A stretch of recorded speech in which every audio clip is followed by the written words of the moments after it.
It's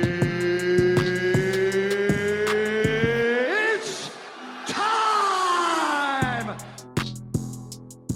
Yes indeed, it is time once again. Good morning, Detroit. Good morning to everybody listening all across the world. My name is Eric Guzman. Sitting alongside this week, as always, are my co-hosts, Jeremy Bryant and Mr. In and Out himself, Evan Hoy. So glad I have the whole team back here, man. It's such a good time when I have you guys here. But with that being said, you are listening to the newest edition of Speak Your Piece, coming to you live from K Radio Broadcasting, crbradio.com. And again, make sure you're following us on our social media platforms.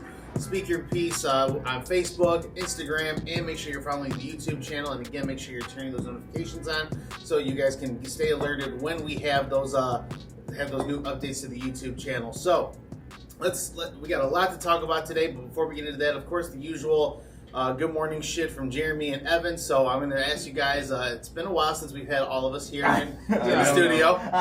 If it's not me here, then it's one or the other of Jeremy and Evan. So this is history in the making here, and we'll get into that later on as well. But Jeremy came in. We were supposed to have a little business meeting here at 7:30, and I'm late. Jeremy came in rolling late. CPT, let's be honest. CP. Jeremy came in here rolling, instead of rolling loud, came in here rolling late. But, Jeremy, I'm just going to ask you, man, because when we first talked to you this morning, you sound like you had been through it. So I need you to elaborate. What the hell is going on, man? Yeah, I don't feel bad for anything I go through now. I can't. What a dick thing to say. No, but like after his 48 hours, like I can't complain about shit, really. Yeah. Not like that. Not like that. So, Jeremy, tell everybody what's going on, man. It's been a rough week, man. That's all I can say. First you tell us a day, then you say 2 days. Now you're telling us a week. Make the up your mind. The time just keeps going up. From 24 to 48 hours, then you went from 48 hours to 168 hours. Yo, the fact that you knew the math on that so I was gonna say the fact you knew the math on that shit so fast. All right, Jeremy, tell everybody what the fuck is going on. So, if I want to get into it, it's probably been a whole week, just because I've had to add on a fucking hour to my day at work from like Monday. Your main job, right? Yeah, my main job. From like Monday through the bill-paying job. Yeah. Monday through Wednesday. Then Thursday, had an event, got out probably maybe 10 o'clock, got home around 11, didn't go to bed till 1, had to be right up to work at 7:30, right back at another event at 4 o'clock, didn't get home again until super late, finally went to bed at 1 o'clock, put my phone down, I got up to go pee in the middle of the night. Granddaddy. Trying to go check my phone real quick. Just to see what time it is, see how much sleep I'm gonna get. You know, you ever do that shit. Yeah, you're like, if I go to sleep right now, how I got 5 hours. For me, I already calculated that shit in my head. Like, damn, it's 12 o'clock. It means I won't get up to all right, yeah, we're good. Yeah. But then, check my phone. Screen is fucking black.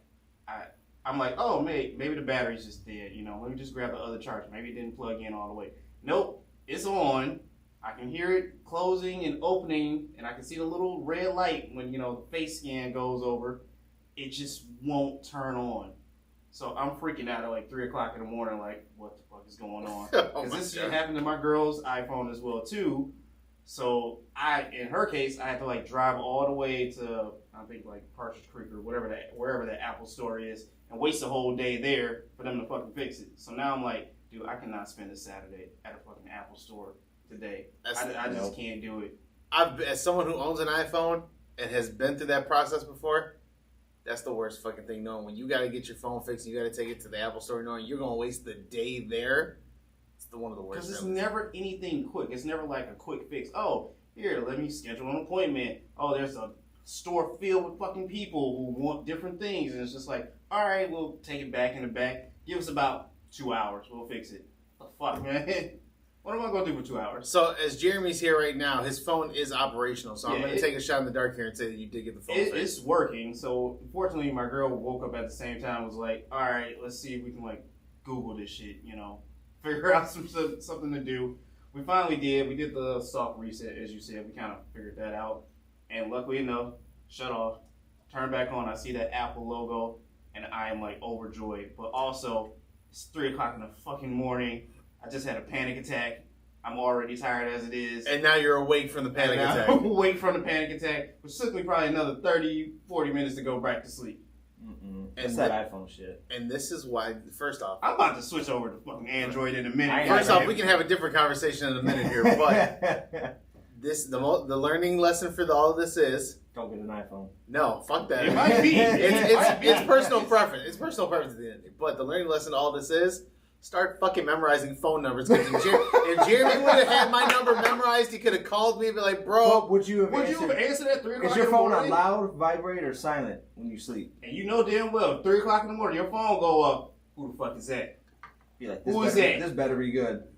I played the fifth. It would have been like mine. My shit's on Do Not Disturb. I ain't even gonna lie. Yeah. Because, bro, like back. Yeah, go ahead and call me. Straight to voicemail. So, all right. So there's a reason why I had started doing Do Not Disturb. But it started at an early age. So back in my younger days of DJing, you know, younger in DJing, and the people who we used to like have a good relationship out there with.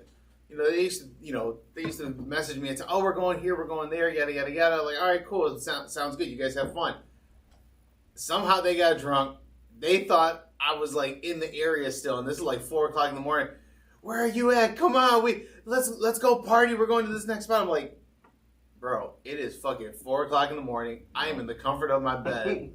Do not call me. Like, so after that, and it happened a couple times after. I said, oh no, like no, my phone's going that straight up. Do not disturb. Just that way I can get my solid 6 to 8 hours of sleep. So big facts. So Jeremy, it sounds like you've been going through it, man. I'm sorry you've had a rough week, but hopefully somewhere in the long run of sometime this week, you can get some rest. Because I'm looking at you right now, and I can blindfold your ass with dental floss if I chose to right now. Yeah, it's rough. And my today isn't even going to be any better. It sounds like lots of coffee, if not energy drinks, are in your future for today. So well, I'm going home taking a nap, but then I'm going back up and. No judgment here, but I stupidly signed up for a 5K later on tonight.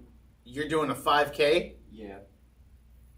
No disrespect. Are you doing a walking 5K? I am walking 5K. Okay. Yes. I was going to say, have you been training for it? Or? I am walking 5K, So you're walking like what, 2.5 miles?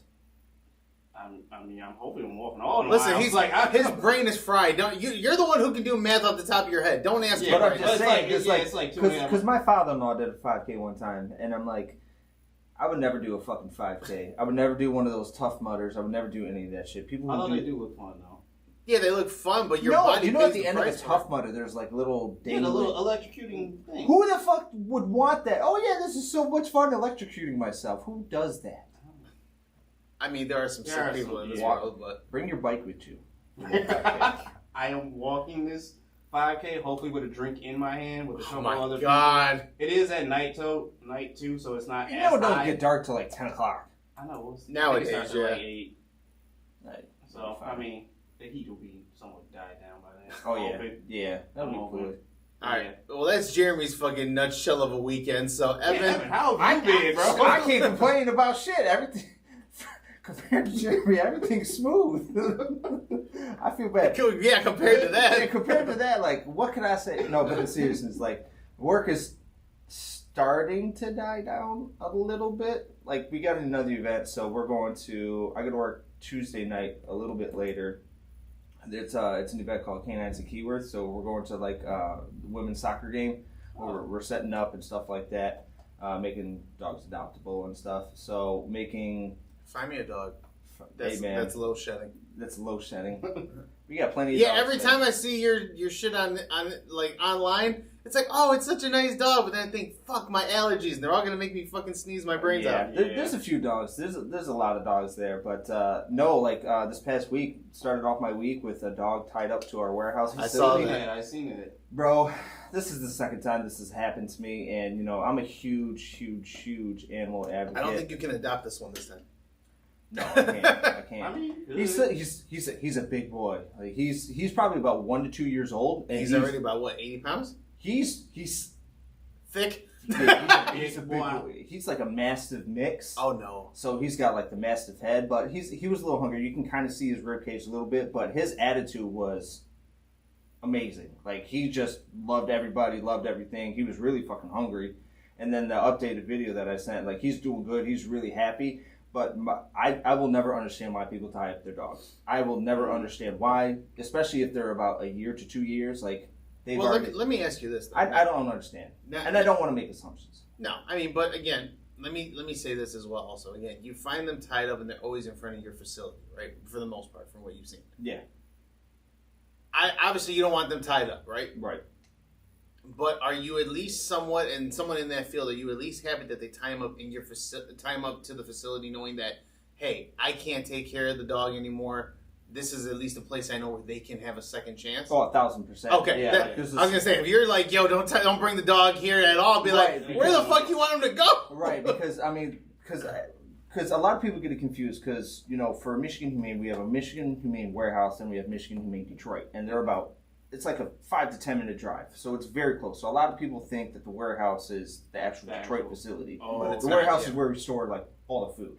Right. So when that dog was tied up, I'm like, you couldn't have been tied up to a better place because we got food galore. We got like 300 pallets inside the warehouse of dog food. So like, you ain't no slim pickings. Like, he's not gonna starve. He's not gonna starve. So 300 pallets, yeah, he'll be all right. Yeah, he'll be straight. And then we just called over the officers. They came and got him. But he was just really friendly. I mean, the last time the dog had to be euthanized, just because he had really bad behavior issues. He was like really food aggressive. Yeah. So they have like an 8-step process. So put him in there. If you've ever watched Animal Cops, they kind of go through all that. Yeah, and they're like, okay, let me get near his food, see if he's food aggressive. Let's get near. They use a fake hand. Yeah, and stuff like that. And he was growling, and they tried this a couple different times, and it was just after so often. It's just like we can't, for the safety of people, we can't have this dog. Right, because you have to look at it from this way. Let's say somebody with a family wants to adopt this dog, right? And they have a baby. The baby don't know right from wrong. Well, what happens if the baby starts too close? Exactly. So exactly. So it's just stuff. So your week's been okay then for the most part, right? And so it's just like physically I've been tired, especially with this heat, working outside and moving stuff outside. Just like the heat really gets to you, and this heat ain't no hope. Yeah, that's all I can say. This ain't no joke, but I mean, y'all see it. I got a fucking mean ass farmer stand. This is dog. Damn. Ain't this rough? I'm trying to even it out. My coworker. Bro, you better just ask for a sleeveless shirt if you can. That's what I tried to do. Just like roll up the sleeves to even this out. Yeah. My coworker, his name is Lawrence. He's like, you looking real golden right about now. Like, no, you looking real rosy right about now. Pause. I was like, I'm trying to even this out. So for those of y'all that can't tell, that's like. Can you do a zoom in on this camera? Probably. Everybody, take a look at that. Yeah, that's. Take a look. You can see it. I can see my Caucasian arm on. But everything, other than that, man, everything is going smooth. Good. I'm glad. Lucy? Yeah, what's going on with you, man?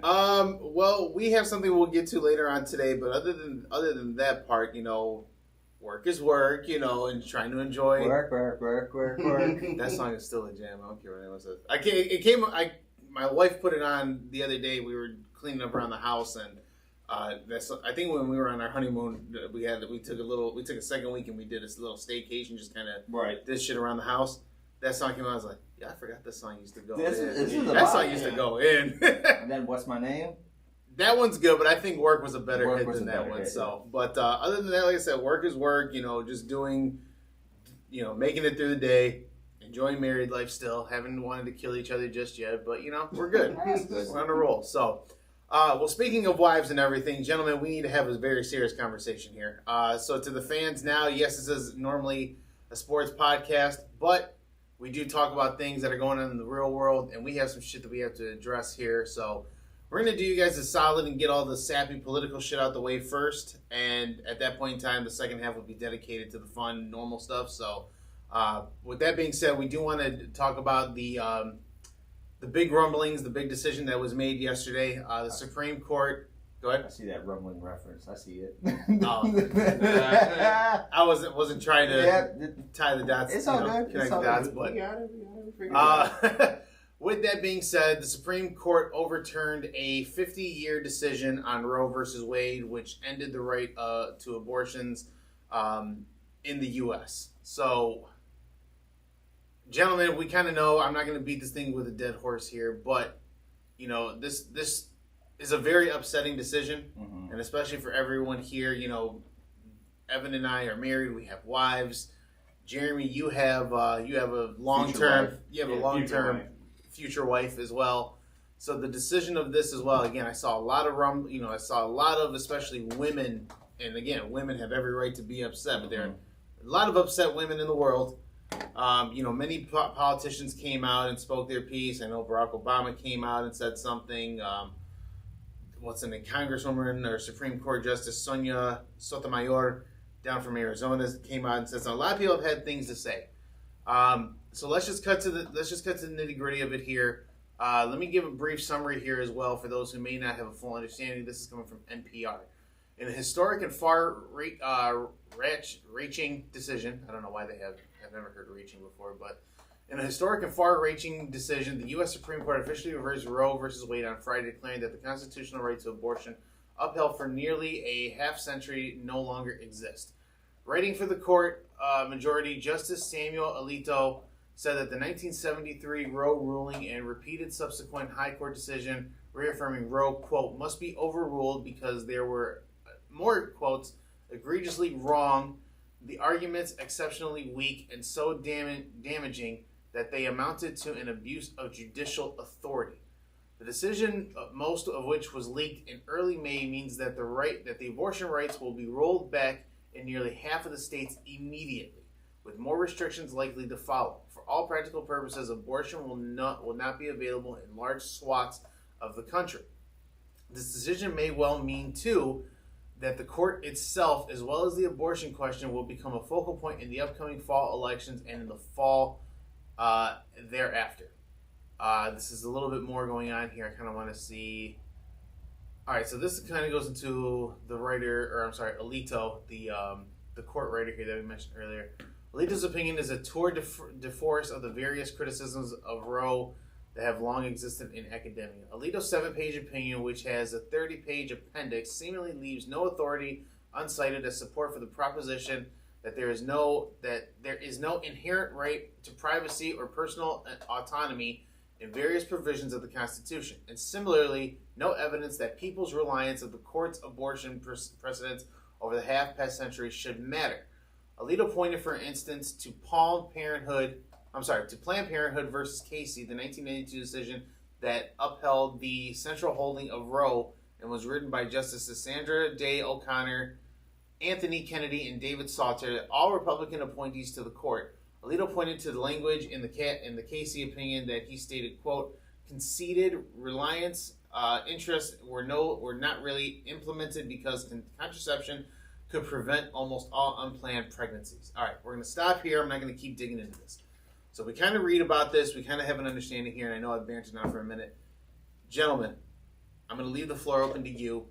I kind of want you guys to, literally speak your piece at this point in time about this situation. Jeremy, I'll start off with you on this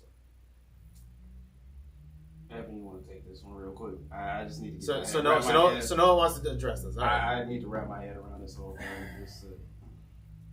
I never like to talk about politics because it always leads to somewhat conflict. But we need to speak up for this, especially Eric, as you mentioned that me and you are both married. We both have wives, and Jeremy, you have a future wife. You have a future wife.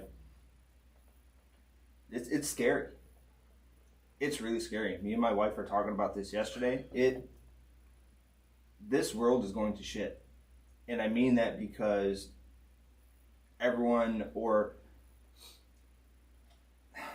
the American dream is you get engaged, you get married, you get a house, you have kids, you live, quote unquote, have happily ever after. Well, who wants to bring a child into this world when stuff like this is going on? Obviously, and now if you do decide to bring a child into this world, or if it's unexpected, now you can't do anything. Now this makes it so much more difficult, and Little Rock, Arkansas has already canceled all of their abortion appointments. And so now this goes to the states. And they said over half of the country is looking to ban abortions. And then you have California. The governor of California said, California's not going to ban abortions. So I will make this a safe haven for anyone who wants to have an abortion. the exporting goods is saying I wanted to talk about that too. is paying people up to $4,000. Employees, I believe. Yeah, it was like employees and athletes. They're paying them up to $4,000 in travel expenses to go get an abortion. Oh wow. And the thing is that the common thing is you have all of these people, male political figures, deciding on what's right for a woman's body. That's not fair. It's 1,000% not fair. I can't decide on what my wife wants to do with her body. It is her body. I can't. If she asks my opinion, I can only give my opinion. Exactly. Yeah. That's it. I can't force her to do anything. And it's sad because you have all of these people who are sitting up in their towers, their ivory towers, looking down on the American people, deciding what's right for the American people when they have no dose of reality of what actually is going on. If you take I don't know what you call them, Mr. Orange or Dr. Orange, Donald Trump. The Orange Starburst? The Orange Starburst, yes, thank you. If you took the Orange Starburst and you put him in, told him to live in Section 8 housing for a month, how do you think he would do? Probably not well, right? So, well, for various reasons, but we'll leave that. Right, but I'm just saying, like, obviously that was just a poor example, but having this type of decision where telling somebody what they can and cannot do, it's just borderline wrong, and then you do this after 50 years, and a lot of people are saying that this isn't the end. There's more to come. There's more coming. And yes, they're already planning on attacking birth control and other forms of contraception. Their plan is to go after same-sex marriages shortly after all this is done. Yeah, this is not. This is the tip of the iceberg, I feel, and women. The LGBTQ plus. I can never say that. LGBTQ plus community are fighting for the same rights that we have. Shannon Sharp, this clip is going around about Shannon Sharp saying African Americans, minorities, gays, transgenders, they are fighting for the rights that we already have. We're not looking to take the rights away from us. They are looking to make rights for themselves that we already have. And I agree with them wholeheartedly, 100%. It's scary. I don't want to bring a child into this world when all of this shit's going on. And my wife is generally concerned. And it's, what can I fucking do? I had this conversation with my wife yesterday because my wife, she sends it to me and I send it to her roughly around the same time as soon as the news broke out. Yeah. And I get a text from my wife and she's telling me, I'm sad. I feel like all I can do is cry right now. And I'm thinking it's something at work. She's saying it's not fair. I said, well, what's going on? She goes, I can't get over today's decision. Now, as a husband, as a man, I have to sit there and look at my wife and I honestly told her, I sat there and I looked at her and I said, as a man, I can't even begin to understand what you're going through right now. I can't. Because again, we as men, this does not affect us as men. It affects the women in our lives. It affects our wives, our girlfriends, our sisters if we have them. This affects them. So as a man, you can't even begin to comprehend what this decision means to them. The only thing, and I told my wife, I said, the only thing I can do for you at this point in time, I can sympathize, I can empathize, and as your partner, I can be here for you and support you in any way that I can. 100%. That's really the only thing as men we can do in this point in time, at this moment. And that's what's sad. Because again, we were built up, as Evan, you said, this American dream, this American culture that, even as a couple, you look in here and say, we can get through anything together. How the fuck can you get through this together right now? It's hard. Because the minute, again, let's say you guys had those conversations. Jeremy, I use you an example because, again, you're not married, right? Yeah. I'll use you as an example. You and your lady decide, we're thinking about doing this, right? Or, you guys are in the heat of the moment and it happens, right? Before, at that point in time, if you two felt you weren't ready, you had the choice now. Now you don't. So now what do you do? Hey, we're both not financially ready for this kid. We don't want to do adoption. I don't want my partner to go through this, 9-month, experience of her body changing and everything, right? At that point in time, you had a choice. Now you don't. So now at this point in time, I'll take it to another example, how this is more fucked up. Let's say, worst case scenario, and I'm going to throw a really worst case scenario out here. I know where you're going with this. Let's say let's say someone's wife is out enjoying a good time with her friends. Honey, I'm going out with the girls. All right, I'll see you later. Let me know if anything happens. What if something happens to your wife at that point in time? What if something happens to your partner? I'm not going to say it, but we're all kind of, following the writing here. Come to find out, now after the result of a bad night out, your wife is expecting a child. Now you can't do anything about that. Yeah. To me, this is sad, this is disgusting, and, people want to talk about overpopulation at this point in time, how we can barely keep up because of the mass population. What the fuck do you think this is going to do now? This is just creating more chaos at this point in time.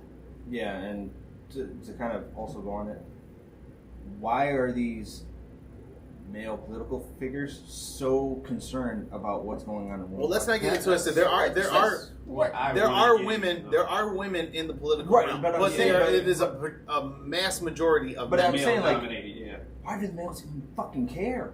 Especially for the older ones who can't even do anything with it anymore. Right? Why the fuck do they even care? Let's just go super basic with this too.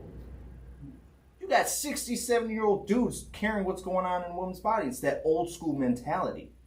It's that old school mentality of women's, the stereotypical women. Okay, women need to raise the kids and take care of the home. And Fam, your fucking kids are grown. That's so old school. Things have changed. As you said, why are these older males, and I'm sure there's females on this panel as well who tried to make this decision, which is extremely wrong, deciding what to do for other women? They have never in their lives experienced anything that women have gone through. They haven't been a woman one day in their fucking lives. So what gives you the choice to make a decision for other people? That doesn't make any sense to me. And as you said, this is just the first step in how long they're going to do this, any birth control and all this other stuff like that. People are stocking up on birth control because they're afraid that they're not going to have their hands on it. At first, as you said, yes, we all wanted that American dream. You fall in love, you get married, you buy a house, have 2.3 or 2.5 kids, a dog, whatever, all this type of shit like that. But now things have changed. We should be evolving in this world, growing more, learning from the past to now grow and see that, hey, it's not just a man and a woman anymore. It can be more. We can change. We can learn to grow and accept all these different couples that are coming together as one. Like, what gives you the right to sit here and say, no, that is wrong?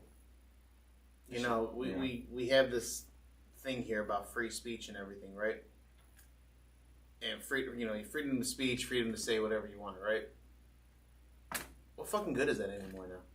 What good? It's paper thin. Dude, this is a scary world we're living in now, man. Like, I don't like the way the world is going in this direction. And we can't say the world because as of right now, we only see it from our countryside. It could be like this. It could be like this in other countries. Again, we're speaking from a United States perspective, right? Our United States government is really letting us down right now as citizens. This is all I can say is this is extremely fucked up and disgusting. Plus, you have this. Sorry to cut you off. No, you're good. Go ahead. You have this, and then you have the whole baby formula shortage. Yeah. So you bring a child into this world, and you can't even feed it. You can't even feed it. There's lots of different things on here. Look, I'll tell you right now. This is an extremist move, man. I'm sorry. There's no other way to say this. Like, if you don't believe that there are extremists that are involving themselves in the political realm, I don't know what else you need at this point in time. Mm-hmm. Like, this is a slap to the minority group as a whole, because minorities have more of this issue more than anything, because minorities don't have quality access to contraceptives and to birth control. Mm-hmm. Let's economically speaking, let's call it for what it is, right? This is to keep. I'm going on a tangent here. Go for it. Keep the rich and the poor poor. Is that what you're This is trying to to keep get? fucking. Sorry, I'm going to say it. This is to keep fucking white people in charge. And I hate to point at Evan, but he's the white person in the room. So I saw the arm. This is to keep white people in front. this is to keep white people as the majority versus the minority. Because at the rate everything is going right now, this is a huge step back. And massive. it's just like, if this was taken away from women,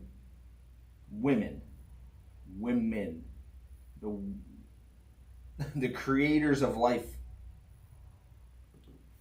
What's it to minorities? What's it to LGBTQ plus communities? Like, they can overturn this. What's next? They're already talking about it. Yeah, what's going to be next? And that's the scary part too. What is next? If this shit happened, and this is such a major thing that happened, imagine what's next. The rest is just going to be going through wet paper at that point. I want to send much love and condolences to all the women right now.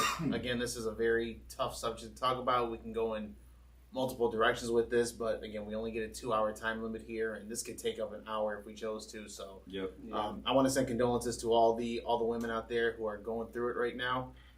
Whether you're married, in a relationship, on your own, we here at Speak Your Piece, we support you. You have allies here. So with that being said, we support you guys. And if anyone ever needs to reach out to us, whether it's social media, whatever the case may be, we will do the best we can to continue to be an advocate for women and everybody that we support in this time.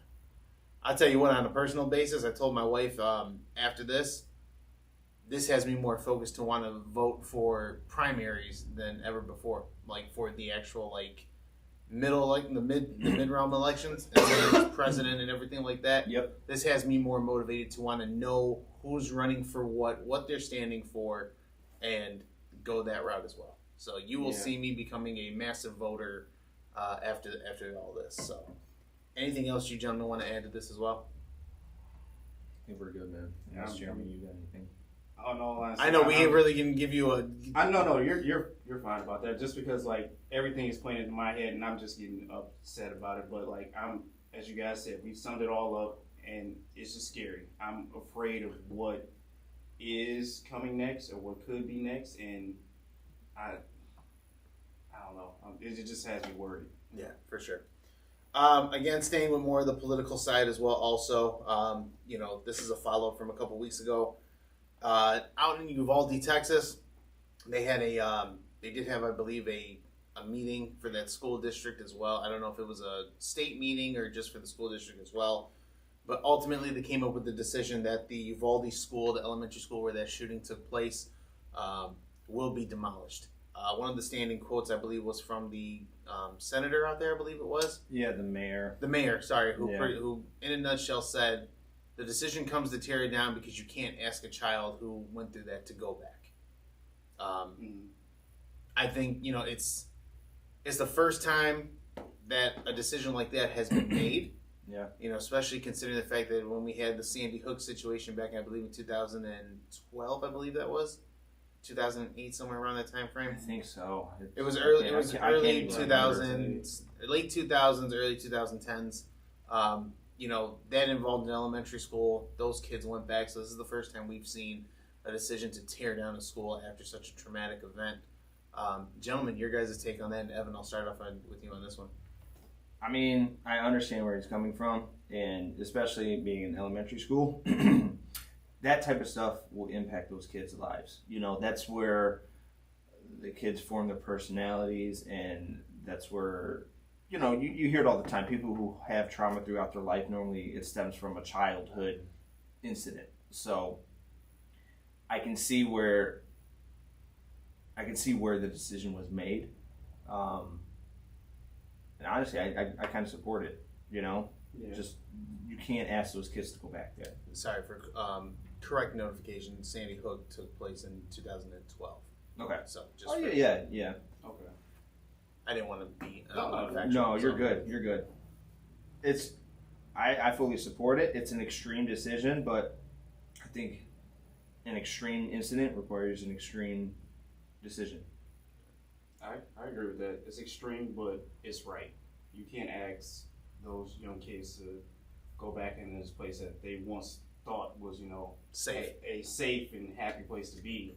And not only the kids, but also the teachers as well too. The parents, yeah. Yeah, they lost co-workers that I'm sure they had a connection and a bond with as well. I wouldn't want to go back to any work environment like that if I seen something as, outrageous and as crazy as that. It's something you weren't even expecting at all, too. So, yeah, I fully support this. I mean, I wouldn't go back to any place like this. And I know we didn't get to have taking your opinion on the whole story when it first came out because you weren't here. But right now, going back, also getting your thoughts on this as well as plus the school coming down. When the news first broke about the Ulvade shooting, that's another reason I really wanted to get involved with the political aspect of moving forward, just because again, to have some fucking 18-year-old schmuck go to a school and take the lives from kids is fucking disgusting at this point in time.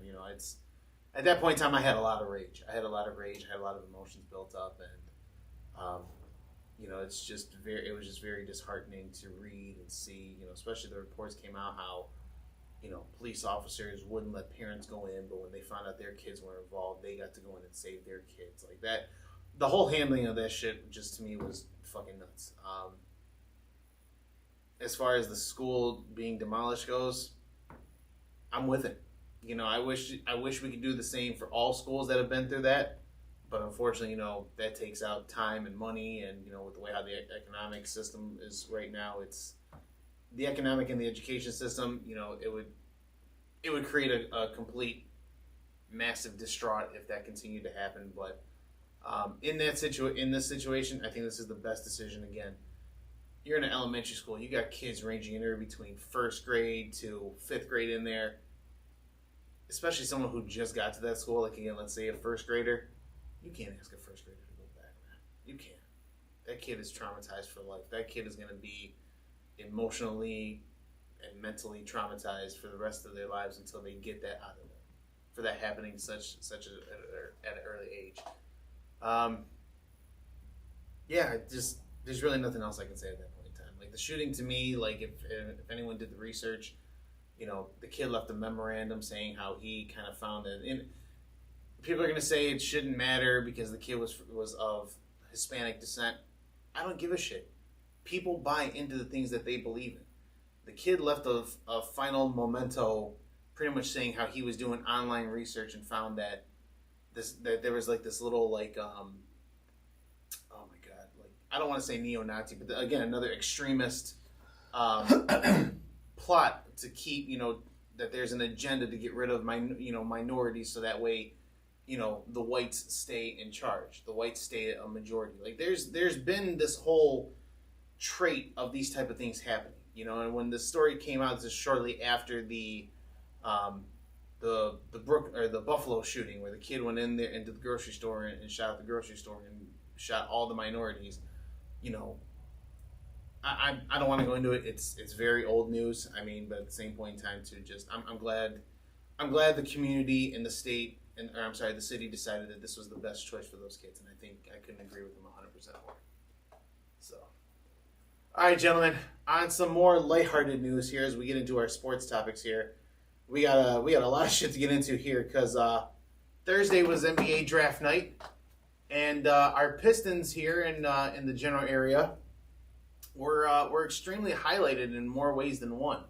So let's kind of go through the draft here. So again, even for draft day, we had a lot of unknown speculations here because there was allegedly a first number one consensus pick, and then hours before the draft even started, they said, hey, that number one spot may not be going to the initial player they thought it was going to. So let's kind of recap the top 10 here. Please don't play audio. Okay, good. So again, the Orlando Magic ended up with the first overall pick. The consensus was that they were going to go with this with Auburn forward Jabari Smith, and that ended up being a switcheroo. They ended up drafting Paolo Banchero out of Duke, so that shook things up. The Oklahoma City Thunder stood with their guy Chet Holmgren from Gonzaga. The Rockets then at that point in time drafted Jabari Smith, who was supposed to go number one. So you have a nice little pair between Jalen Green out there in Houston and Jabari Smith that I think is going to be a good fit for them as well. So you have Keegan Murray out of Iowa who got picked up by the Kings. And then again, this is kind of what made me happy when I started seeing the reports that Jaden Ivey really wanted to play for Detroit. He had a little interview saying that his grandparents are from Detroit. His mom actually played for the Detroit Shock back when the Shock were here in Detroit as well. And then his mom, he was cool with going to either Detroit or Indiana because his mom, who played for the Shock, is now coaching the Notre Dame women's team, I believe. And then at that point in time, I believe also played for the Fever as well, also at one point in time. So I think his grandparents played for the Lions as well. I think his grandfather did. Yeah, his grandfather did. So Detroit through and through, and Yeah. So Jaden Ivey again gets picked up by Detroit. It was a real beautiful moment for the fact that you got to see. Like, I remember I seen somebody on my Facebook get so excited because again, last year we were excited because we got the number 1 overall pick and we got allegedly one of the best players in the draft, right? But to have someone like this, Jaden Ivey, who stated from day one, I want to play in Detroit. I don't mind playing in Detroit. It's home, and then to have that emotion. The boy, and I don't want to say the boy, but he was so happy. He's like, I got to be where I wanted to be. His mom was on stage with him as well also.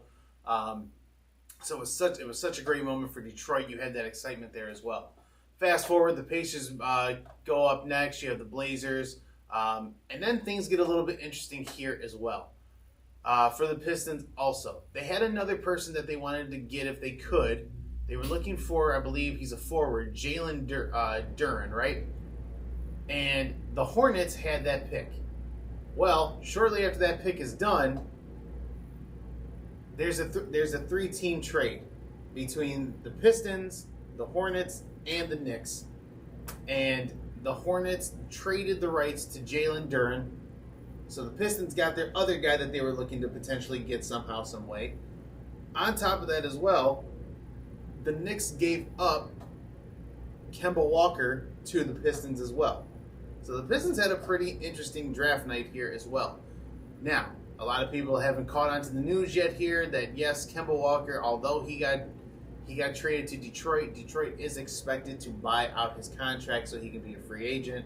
Good, clears up some salary cap space, more money for us to spend in a potential offseason. And again, the word on the road is that the Pistons are going to be making a very heavy run at trying to pursue DeAndre Ayton. So, gentlemen, let's start off with the trade here first, and we'll keep it local here for our Pistons here. What do you guys think about the Pistons draft night here? And Jeremy, I know you're here wearing your Pistons hat right now, so I'm assuming I'm assuming you're on board with this. But give us your insight here for this, man. Tell us what you think about the draft. At first, coming in the first round, I either thought it was going to be Jaden or Keegan going to us. In all honesty, I would have been happy with either or. I think Keegan probably has a ceiling more than Jaden does. Mm-hmm. I feel like he's more of a prospect that can grow over time, especially being here with the Pistons and with Cade. It's going to push him a little bit more to be that aggressive point guard that we kind of saw flashes of back in Purdue once they got into conference play. But now, stepping up to the professional level, I think this will push him a lot more. Does Cade play the 2, or are they having Cade play the 1? I think they haven't played the 1. That's what I was thinking. Yeah. So you might switch back over to the 2. Yeah, because I know they have him as far as by him I mean Jaden Ivey. They have him as a comparison, kind of like Victor Oladipo as far as scoring wise, and I forget who they said as far as on the ball handling side. I forget, but I think this is a nice little fit here for Detroit. Evan, your takeaway from this as well. I don't know if you actually got a chance to watch it. No, I didn't. I mean, solid pickup for Detroit. I'm just sorry. Go ahead. No, I'm just saying it's going to be a nice pairing with Cade, and especially if Detroit gets Aiden, that'll be a nice little pickup. So let's talk Aiden here for a second. Again, not to knock off Jalen Durden as well either. I know that's a pretty good stretch, kind of like a big man as well. I think he can float between the 4 and the 5. So I think that's a great pickup for them as well. They have really good comparisons for him also, and they have a lot of hope and expectations for him as well also. But I want to talk about the Aiden thing here real quickly. Yes, Aiden is a big name, Aiden has been to the NBA Finals, has been to the playoffs as well. But our buddy over at Imperial Media and Woodward Sports, Chris Platty, he doesn't like the idea of DeAndre Ayton coming over to Detroit. He thinks he's going to be Andre Drummond. He thinks he's going to be overpaid. And I want to ask you guys about that. If Detroit is extremely interested in getting DeAndre Ayton, do you think they will throw too much money at him? And so I just kind of want your guys' take on that as well. Do you think the Pistons should truly go after DeAndre Ayton, yes or no? Evan, I'll start with you on this. I think they should. It's one of the bigger names in free agency, but they need to be smart about it because, Aiden wanted that big Max contract, deal, max deal. Does he work the max deal? As of right now. As of now, no. I don't think he is. But Detroit, this is exciting. This is exciting for Aiden to potentially come to Detroit. The new GM, Troy Weaver. I think he'll be smart about it. I think so too. At least from what it looks like he's finally. If he's smart about drafting and the moves that he's made so far, I think Detroit's kind of sitting in a sweet spot. There's not to overpay.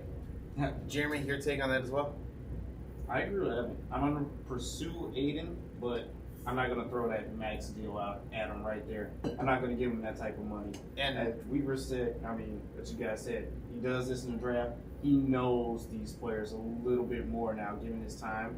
So it's like, I can kind of see Aiden's not at the potential for a max deal, but he's at least going to try his best to get him somewhere in the middle. Right. Now, keep in mind as well, also, Phoenix, Aiden is a restricted free agent, so Phoenix has the opportunity to match any contract they get thrown at him. So if Detroit offers Aiden a 3-year, let's just, for shits and giggles, for easy math, $80 million contract, Phoenix has the opportunity to read match my mind on that one. 3-year, $80 million? About 3-year, 80 to 100. That would be somewhere. Right, but again, Phoenix has the ability to match that. So if they decide to match it or even do more, then Aiden would be staying with Phoenix as well.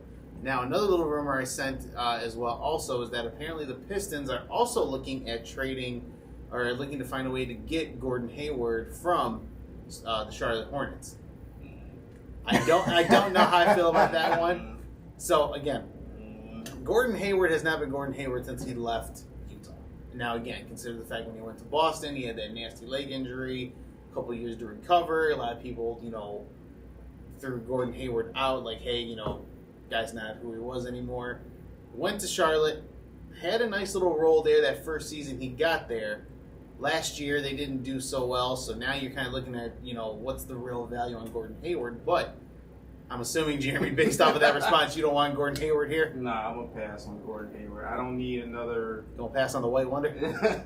I don't need another player coming here thinking their washed up NBA dreams is just going to, have a change of heart coming to the Pistons, Evan? I'm good on that. Jeremy said it best. Gordon Hayward has... You don't want someone who resembles you to be on the ouch. Pistons? No, I don't. I'm a Lakers fan, so I don't give a shit.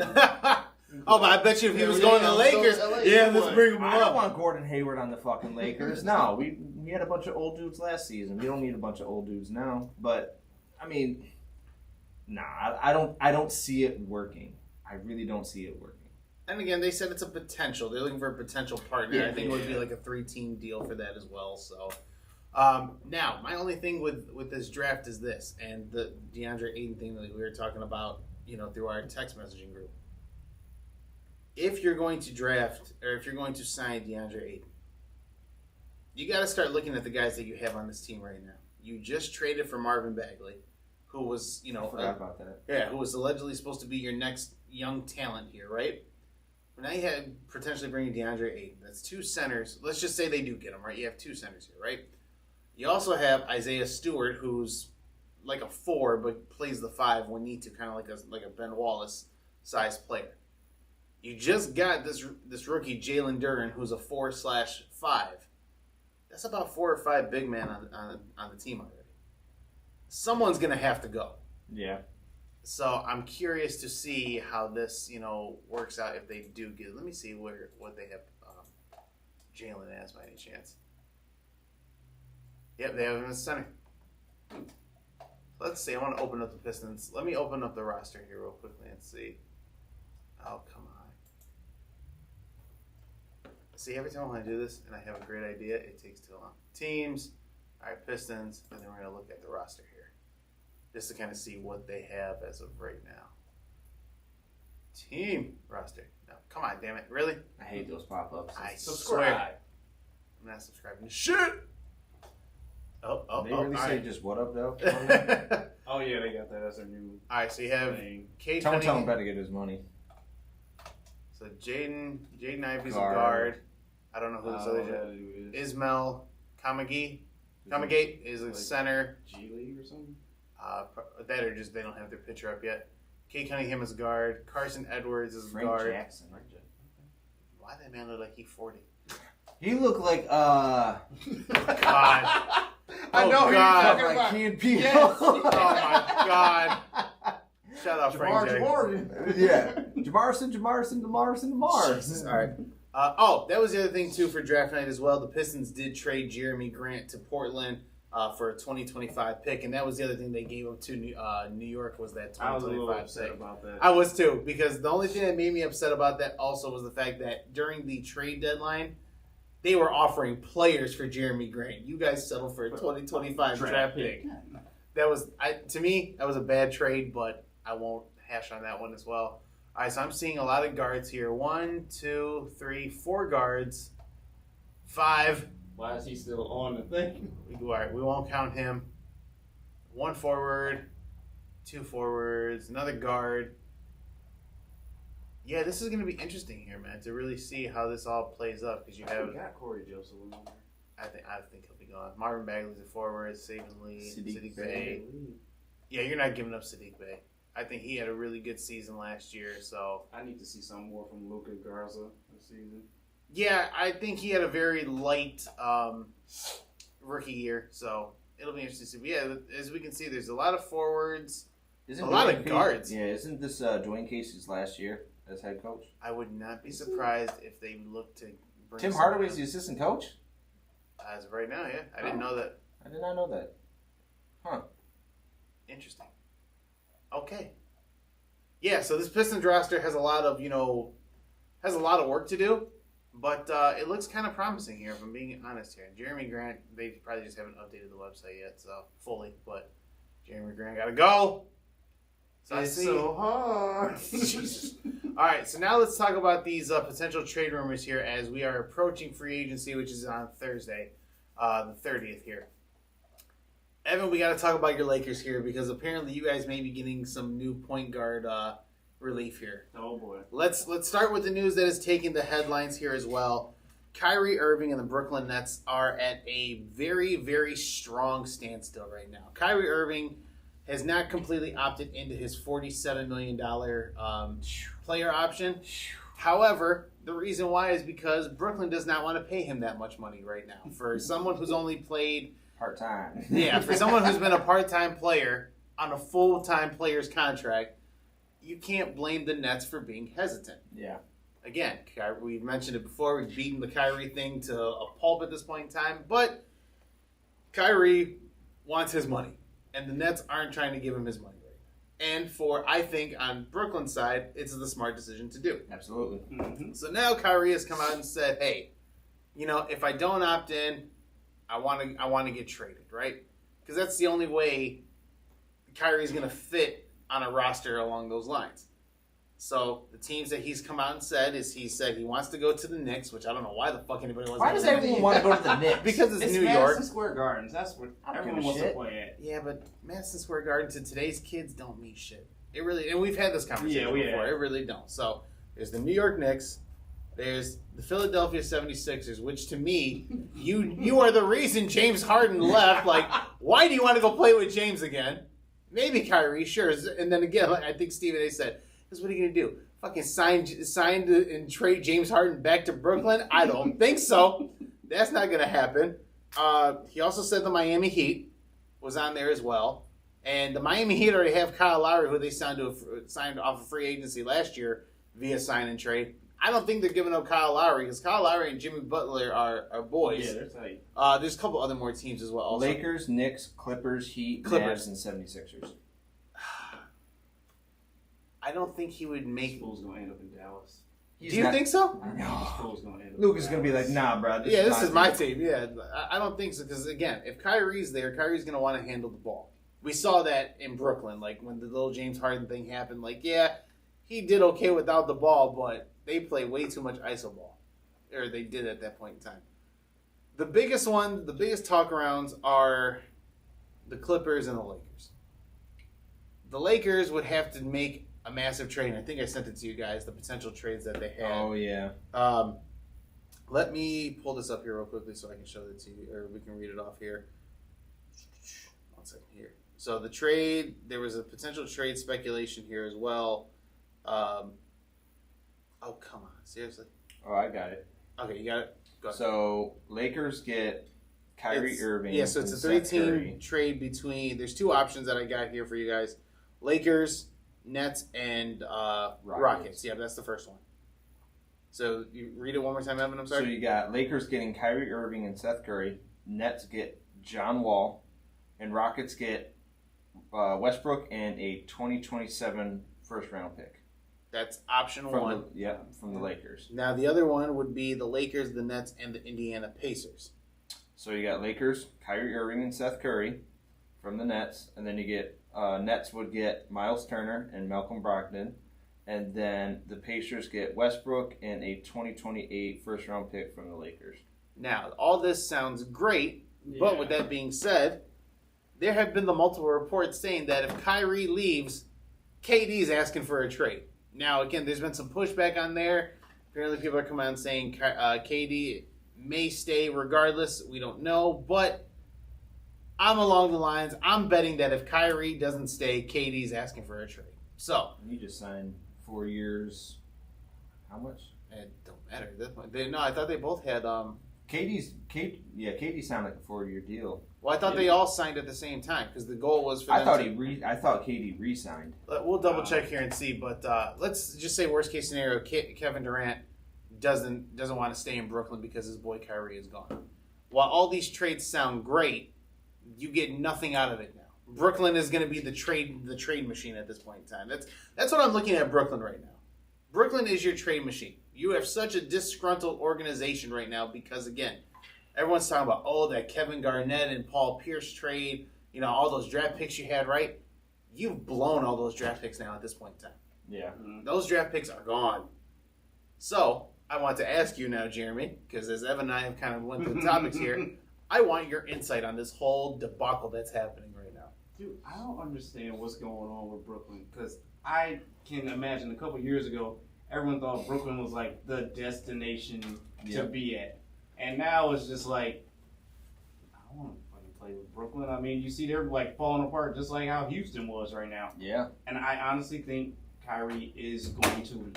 Where he goes is still up in the air. You might want to buddy back up with your boy LeBron again, which, I mean, wouldn't be a bad scenario. It's better than the point guard you got right now. That's true. In Westbrook. So there could be some connection there as well. But, yeah, if he's out, KD is leaving. Because I know for damn sure I am not about to shoulder this whole entire team and this organization on my back for one full season with no help. I just can't do it. And then you got a lot of aging veterans on that team too. So I just can't do it. Brooklyn got egg on their face real bad. They thought they hit the holy grail when they got KD and Kyrie to sign, and then they got James Harden over there, or James Harden. Out of shape James Harden. Yeah, and then you traded for Ben Simmons, who never showed up. Literally never showed up. Still is not showing up for work. Still is not showing up. So Brooklyn looks pretty silly right about now. So I'm not. Me being a Laker fan and Laker Nation, yes, we expect heaven and earth to come to us because we are Laker Nation. But what we get is not heaven and earth.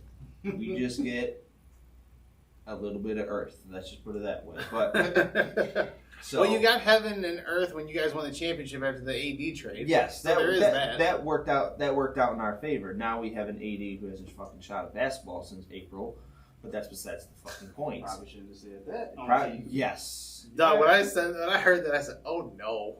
Oh, if I'm LeBron, I'm calling his ass up right now. Be like, "You haven't shot? I'm coming over right now." Was shooting in the gym. Yeah, I'm with you guys. This Brooklyn situation is completely nuts. But they fucked up. If you are your Lakers, and again, it seems to be that the Lakers are the very strong favorites to make this Kyrie trade happen. I mean, you've been on and off with Kyrie, but you also know what that LeBron-Kyrie combo can do for your team. But you also got to understand that this is not the 2016 Kyrie and LeBron duo of 6 years ago. So you had LeBron in year 14 back in 2016, and then obviously Kyrie was very young, and yes, it's nice to have that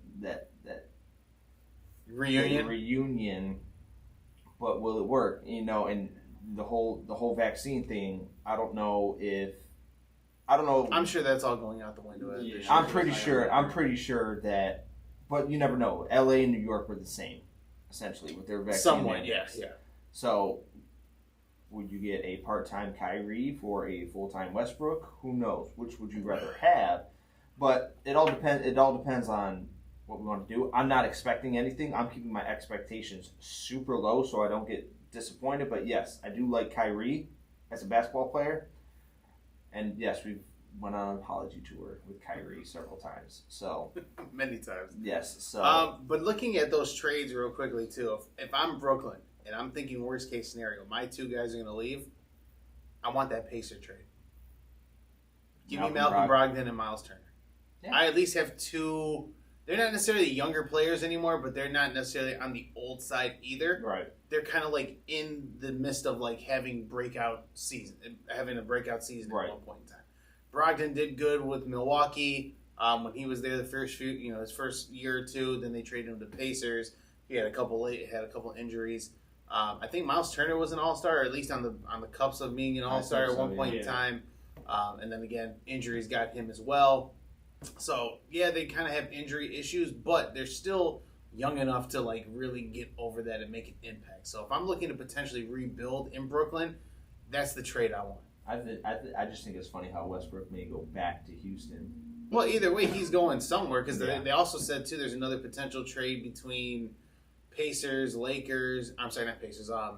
Nets, Lakers, and Thunder, and because the Thunder have all those draft picks and they have the salary space for them, Russell may go back to Oklahoma City. Wow. Yeah. So I mean, if I'm Westbrook, that's a good case scenario. I'm back in OKC, where I've had like the best years of my career at this point in time. I mean, like I said, anything is possible. He's looking at either potentially going to Indiana. From the reports I've seen, Indiana's one of them. Houston's one of them. Potentially going back to Houston and potentially going back to Oklahoma City. You can't really. Time will tell. Yeah, exactly. And we got about less than a week for that one as well. So, if KD goes, where do you guys think he's going to ask for a trade for? He's not going back to the Warriors, so shut up. Come on back home, baby. Come on back home. He ain't going back home. You know you want a championship again. Come on. Do you think he would actually ask for a trade to go back to Golden State? Hell yeah. I don't know if Golden State would take him. If I'm Golden State, be like, nah, especially after winning the championship, be like, nah, bro, we're good without you. If the whole free agency thing this year is all reunion tours, I'm going to be so sick. It's the reunion run. Oh, God. No, but on a serious note, you really think he'll go back to Golden State or at least want to go back to Golden State? I think that's an option. I really do. I think he'll put it on his list. Yeah, he'll definitely put it on there. Put it on like a fucking Christmas list? Yeah. And that's the thing that kills me about these fucking players nowadays. I have a preferred place. I have a preferred destination of where I want to go. Dog, this is a business. I'm going to send you wherever the fuck I get the best deal at, Like, what if we could put that on our resumes? I have a preferred place to work once I leave. My house. I want a remote job starting off at $80K. Right, exactly. Think about that, though. It's only athletes who get away with that shit. All right, if you really want to leave, where do you want to go? Because you're still within the... Yeah, I'd rather go to this place, that place. Okay, we'll see what we can do. Like, dog, the fuck? If I transfer a job, it'd be like, listen, I can give you this, but you ain't gonna get this part. No. I'm good. All right, so more stuff here as well too. We have some bitter news here as well for the football fans. I know Jeremy's really distraught about it as well, but one of the greatest tight ends of all time, the best teammate to Tom Brady, Robert Gronkowski, has decided that he is going to retire once again. Made a social media post saying that this is it, he's done. But Jeremy's over here shaking his head because he doesn't believe it. Hell no. Come on, Tom Brady got bored after what? 100 days? Not even. He didn't even make it 100 days. He got bored after that. Gronk is the same type of person. He is not the type of person to sit at home and just chill. And he's not very good at being a TV analyst as it is already. We've seen that from the WWE standpoint. Actor-wise, that shit ain't happening either. Bro, just come back to football. Just come back, man. I don't know what you're doing. Retiring again. You don't like it? No, I don't. He's gonna get bored at home and just be like, I gotta do something. I just gotta do something. Jeez, let me see if I can He's read gonna it. call up Tom Brady halfway through the season, whenever Tampa Bay's first bye week is, and be like, hey, yo, put me back on the roster. I can do this. I can be ready in two weeks. All right, do you guys want to read this long-ass post that Gronk put up?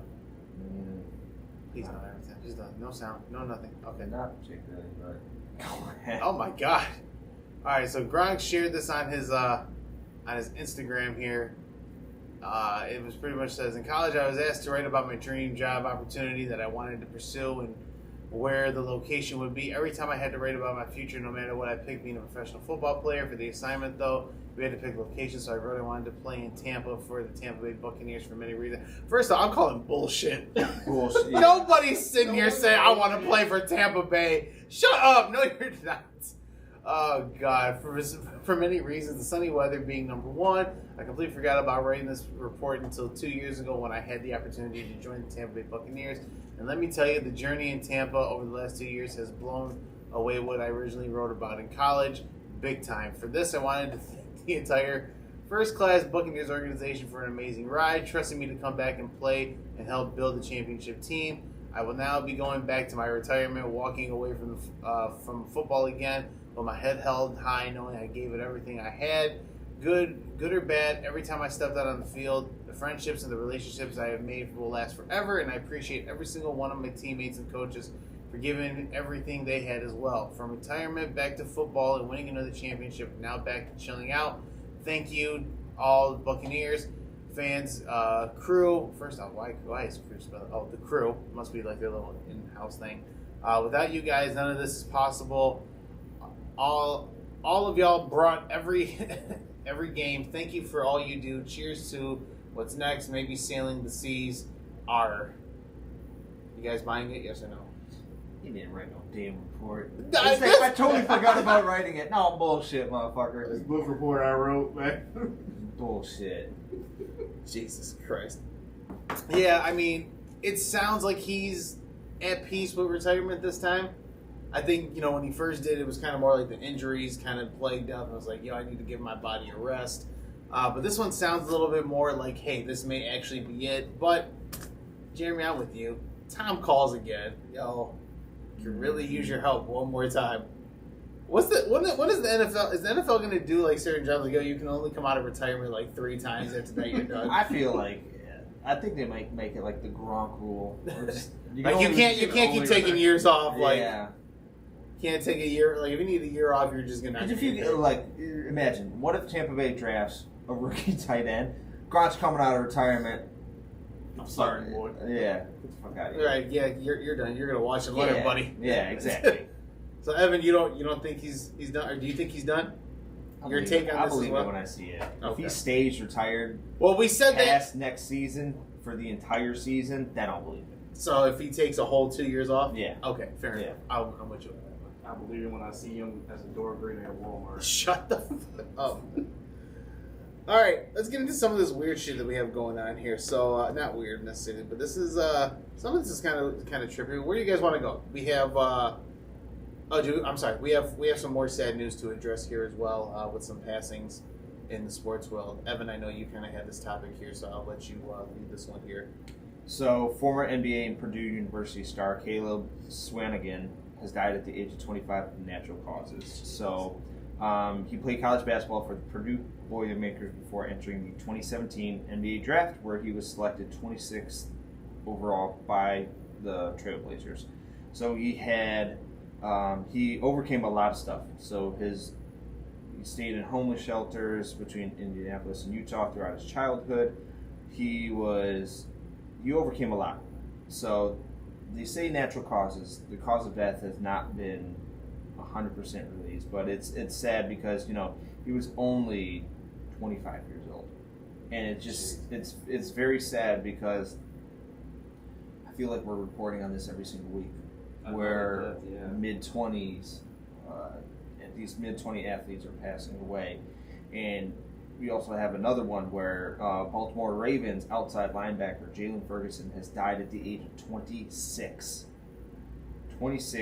years old. They found him approximately 11:25 p.m. Tuesday. Baltimore police said officers responded to a home in the northern district of the city where they found Ferguson unresponsive and being treated by medics. There's no signs of trauma, no foul play. Where a cause of death, they said it's a possibility of an overdose. So they haven't released the cause of death as well. So he was a third-round pick by the Ravens in 2019. He dropped he was on his way up, and he was known as Sack Daddy coming out of Louisiana Tech. He holds the FBS record for career sacks with 45. In 3 NFL seasons, he totaled 67 tackles and 4.5 sacks. It's really tough, man. It's extremely tough. And then obviously there's another Ravens legend that passed, Tony Siragusa, the NFL defensive tackle who became one of the game's biggest players and personality, died Wednesday at the age of 55 years old. They don't know what his cause of death was, and he was part of that 2000s Ravens defense, and everybody knows that Ravens defense was nasty. Violent. Yeah, and he led them to this. He helped lead them to the Super Bowl. So it's really sad because he spent his first 7 seasons of his career with the Colts, and then moved on to the Ravens. So you have 3, and he was 55 years old. So obviously not mid-20s, but still sad to see. 55 is still young. It's still young. So absolutely. I want to get your guys' take. It's just what's happening. It's just sad, man. I'm glad. The only thing I can say is I'm glad to hear that none of it was due to violence or anything like that. And I know you said one of them may potentially be an overdose, which is still disheartening. But I'm glad it's not violence related, like the trend. Some of the trends have been. Still, you never want to see someone so young in life be taken away so soon. So all I can say is thoughts and prayers out to the families going through all their losses right now. Yeah, it's definitely sad to see, especially as you said, every week it feels like we're commenting or breaking the news of another young person passing away so soon. Even at 55, and it still seems like you still have some life ahead of you. Like life expectancy seems to me like it's going down. Yeah, drastically more and more. Yeah, and it's sad to see. So, with that being said, we do want to give these gentlemen their moment of silence. So again, this is for the gentlemen as well.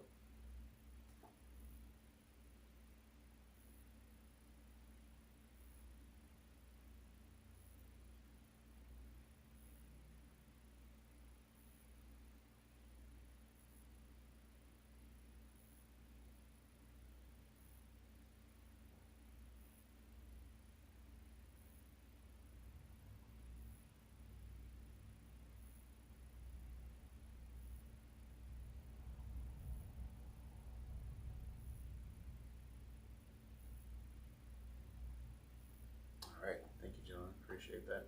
And again, thoughts and prayers out to those family members who are going through their time right now. All right, Evan, you got to explain this one to me. You have to explain this one to me. You have a topic here that says Amazon Alexa voice, and I can only imagine what the hell that means. So, as you know, Oh God! with every year that No, passes, no. So as you know, as you know, technology gets more advanced by every single passing year. But this shit, I'm trying to. I know this shit is freaking nuts. So Amazon's Alexa could soon speak in a dead relative's voice. This was reported at June 23rd. Oh God! Right, so this past Thursday. So Amazon unveiled a new feature in the works for its virtual assistant Alexa that can read out loud in a deceased loved one's voice based on a short recording of the person. Wait, just out of a short recording? Yes. Yeah, like So So if I play a voice of somebody who's passed away, Alexa can mimic it and start responding in that voice? Yep. Yep. So the No, feature is hell still in no. development, and Amazon will not say when it might publicly launch, but its preview comes at a moment when the cutting-edge capabilities of artificial intelligence are under close scrutiny. So it is, and this, it comes shortly after that Google engineer sparked that controversy, and Eric, how we were kind of mentioning that. Off air, yeah. Yeah, off air. So I don't care. No, fuck! I don't don't- want nothing to do with this I don't anymore. care, right? So So for those of you that may not know, my dad passed in 2009. So I would not want my dad's voice coming on my Amazon Alexa. I love my dad with all my heart, but no. what if it started doing it just randomly? No, Then hell I'm no. tossing that shit out the window. Cause like, what if your phone's like linked to it or something like that? Or I'm getting a new phone. I'm getting all new technology. No, there's a fucking movie called I, Robot that came out, I believe, in 2004 with Will Smith. Yeah, look it up, people. Well, for those- fucking the other one too, Eagle Eye. Yes, exactly. Oh yeah. Yeah. That's with Shia LaBeouf, right? Yeah, Shia LaBeouf. I think that one came out in like 07. Something But that. like, We had a nice little window of like fucking, Futuristic, Futuristic. sci-fi type of stuff. Oh, the other one that gets acclaimed too, Ex Machina. what? I haven't seen it, but I've heard about it. It's the pretty much. robot chick who like Yeah. starts to feel and have emotions. Oh! I haven't seen that one. You tapped into the memory banks with that one. But That was later than the other ones. Yeah. You shout out iRobot and Eagle Eye like it was nothing. Because Ex it was Machina like came out like classics, like oh yeah, those are the classics, right? So no, fuck that. I'm not about to. Whoever puts this on your Amazon Alexa, you're a sick fuck. Amazon. I don't know what y'all doing. This isn't cool. This is creepy. Yeah, this is wild. I don't know. I can't get behind this one. Like, it'd be different if you could do like. Remember when GPSs first came out, and everyone's like, "Oh, you could download the voice for GPS of like a celebrity. Like if you had Arnold Right. Schwarzenegger, make a left, some shit like that." I would. That's I- different. Right, That's right. different. 1000%. Not I my do loved not one. want to hear someone who passed away talking about your text message came through. Dog, no, please don't. Shut the fuck up. Don't talk to me. Your package was delivered today. Oh, at God. Evan, you good over there? You alright? Man, my headset jammed. What is going on over here? Scored as long as hell. All you see is him like ducking at like desk level. I'm like, sir, are you okay? All right, but no, absolutely not. I want nothing to do with this one here. This is just weird, bro. Super creepy. Like I put Samuel L. Jackson on there. That might be- Oh, I that might think that'd be funny. hilarious. That might text be funny. message, motherfucker. Yeah. No, I mean, look, on the real. There's two sides to every coin, right? For me personally, I don't want to hear that. I don't want to hear my, like for me, you guys know my dad passed away around Christmas time last year. Yeah. I don't want to hear my dad's voice telling me, "Hey, answer your fucking phone," like to me, or telling me what the weather's gonna be I like. think that's more traumatizing than Yeah. everything. But there are some people who, again, like want to hear the voice of their loved one as well. Like they're, me working in a phone retail business. There are people who say, "Hey, I have voicemails of this person who passed away. I can't let go." So I can Right. I can see some type of incentive to that. But to me, it's nice because I wouldn't do it. It's right. It's nice to have those recordings because you can, when you want to, you can go back. But Amazon Alexa is an everyday item. if you utilize If it. you as utilize it, right. So it's just kind of, you're reminded of that on a constant basis. Yeah. I think the initial idea sounds great for somebody who wants to do it, but then I think, like you said, when you hear it over and over again, it's like, you know what, maybe this isn't the best idea. And hopefully you have the option to change that feature. Like, hey, let me go back with standard Alexa voice. So Yeah. Nope, you're gonna be stuck with it. Oh, Jesus, shut up. You can't get a new device. All right, let me take a look here at this one here because Jeremy brought up another story about how Grubhub saved the day. Dude, this story is wild. I don't know. I read about this. I think I know what. Excuse me, what? Never mind. I won't go there. Oh, Alright. yeah. So, Jeremy, you want to talk about this one here as well? Or do you want me to pull this article up so you can read You that? can pull it up as well too. All right, But this is from NBC News here right I now. guess a young woman went out on a date one night and eventually somehow ended up getting kidnapped somehow, some way. And the only way she was saved was from a Grubhub order at 5 o'clock in the morning that she attached in the little comment section. I don't really use the Grubhub. Yeah, when you services put like additional that. notes. Yeah, but for additional notes saying, hey, they kidnapped me, please send the police along, with this order to this restaurant, and somehow, some way, the people at this restaurant literally called the police to go along with the delivery driver to drop off this order to them. Mm-hmm. So this is wild.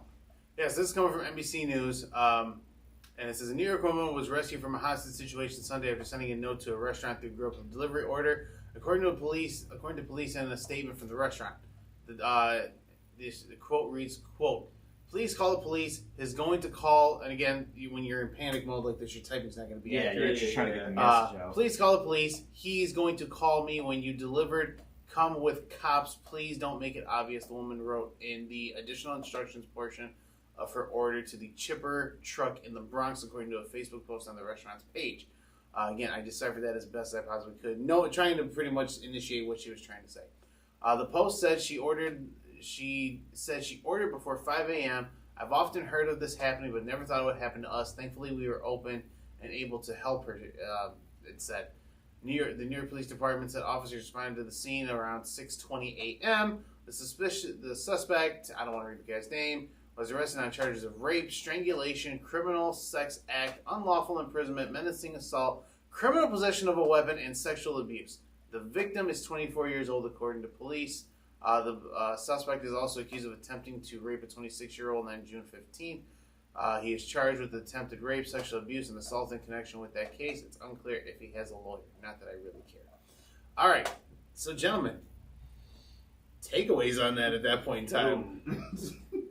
Thank gosh that dude is an idiot and didn't check the Grubhub order, or because a lot of these people are smart, and a lot of these criminals are smart and make sure hey, let me see your phone, that type of thing. So that's the first thing I thought of, but I go ahead, keep going. Right, yeah. So it's smart that she did that. It's clever that she did that. Yes, and it's thankfully this criminal is really fucking stupid and didn't check the phone, and hey, you can't write that because that could have gone way worse. Right. If anything, if he would have saw that. And shout out to Grubhub for not flagging that order. Because again, some people write random shit on there. I've seen. I don't know if they do it or not, but there could have been some cases where, oh, it's a fake note. it doesn't comply with restaurant orders. Redo the order. So that's what I was thinking. Shout out to Grubhub for catching on. And not, or at least hopefully not catching it and allowing that to happen. Right. I was thinking in my head, how many times has this gone through in other orders and people have just passed it off, all right, whatever, let's just make the food and move on to the next one, and not really care, not really take the time to be this could be something serious. Right. Shout out, again, so shout outs out to them, shout out to that business who caught it and actually called the cops and followed through. But now sick tie back to Roe versus Wade. If something happens to this now, this lady's in trouble. So. Yeah. Aha, see? It's not fun anymore, is it? Big assholes. facts. All right, where else do we have to go here? Got Netflix. Could it? Jeremy, you want to talk about this one here as well? Could it? All these Netflix original movies and series that we keep getting now I'm is about to cancel Netflix, I'm telling you. cutting into the workers' budget, apparently. So now Netflix is on another round of cutting, Evan, as you said earlier, over 300 employees. You initially said anywhere about, what, 100? 150. Yeah, now. 150 when you first. And then it's doubled. Yeah, it's doubled since then. All because they're losing subscribers. As you just said, you're about to cancel your shit. So Dog, put out some fucking quality shit. Yeah. I mean, okay, My issue with Netflix is when Netflix first came out, it was the first thing of its own, right? You had to order it through a DVD sent to your house. A throwback for you young fucks who never knew what Netflix was. Who don't know the history of Netflix, right? Who don't know the history of Netflix. Yes, it started off as the online version of Blockbuster. You rented a movie, fucking waited for that bitch to come through the mail, this and that, yada, yada, yada.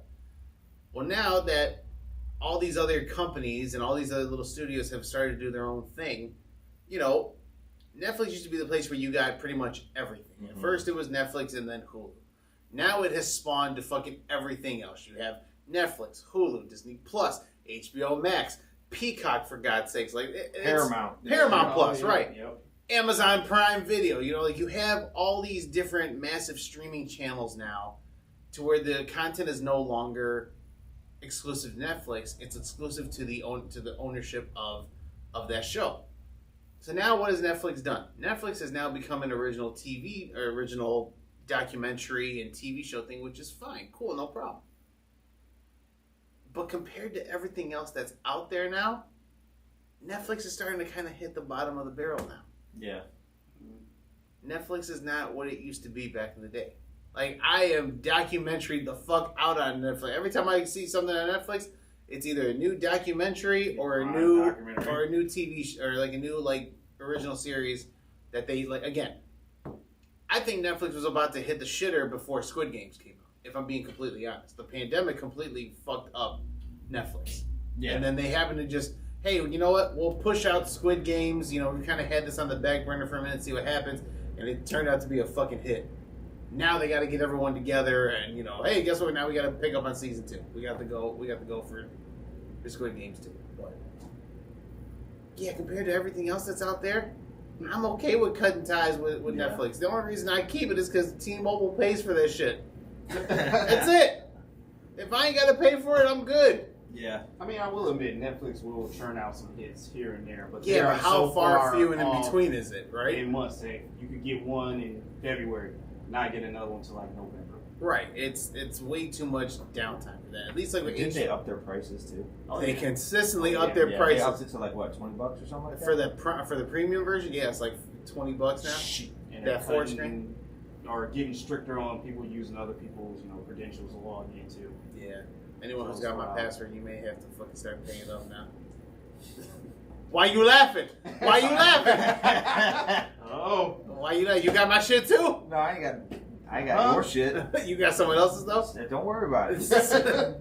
Let me ask you this. Mind your business. Let me ask you this, because we already know what it is with HBO Max. What do you pay for? Discovery Plus and Hulu. You got Discovery Plus? Yeah. Really? I did not know that. Yeah. Why? Me and my wife like watching those TLC shows. It's a guilty pleasure. Oh. Okay, at least he admitted it's guilty pleasure. So some of the TLC shows aren't bad. Do they have advertisements in it or no? You can get the advertisement free one. Because the basic package is like $5, and then the other one is like $8. Oh, that's not bad. That's not bad at all. So I was like, it's only $3 more. Right, exactly. I'm broke, but I'm not that broke. I'm broke. These gas prices, though. Right, yeah, I was like, shit, I don't know about all that now. All right. I was thinking about Discovery Plus too, because do they got Dirty Jobs on there? I'm assuming so. They have a lot of that TLC stuff. and shit like that. Yeah, they got a lot of they got some good stuff on there. Can you imagine? Because their big Discovery's thing, especially on TV, is Shark Week. Can you imagine the fucking exclusive shit they have for Shark Week when that comes out?